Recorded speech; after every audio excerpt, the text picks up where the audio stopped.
বাংলাদেশের র্যাঙ্কিং ১২৮, অন্যদিকে বাহরাইনের ৯২। র্যাঙ্কিংয়ে ৩৬ ধাপ এগিয়ে থাকা সেই বাহরাইনকেই গোলবন্যায় ভাসালো বাংলাদেশ।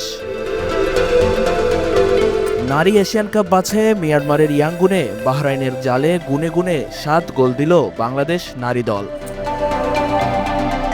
রোববার ২৯ জুন নারী এশিয়ান বাছাই কাপ পর্বের বাহরাইনের বিপক্ষে প্রথমার্ধেই ৫ গোলে এগিয়ে যায় লাল সবুজের প্রতিনিধিরা, আর দ্বিতীয়ার্ধে আরও ২ গোলের দেখা পায় টাইগ্রেসরা। বাংলাদেশের পক্ষে তহুরা ২টি, শামসুন নাহার, ঋতুপর্ণা চাকমা, কোহাতি কিসকু ও মনিকা আক্তার একটি করে গোল করেন। বাকি গোলটি আসে আত্মঘাতী থেকে।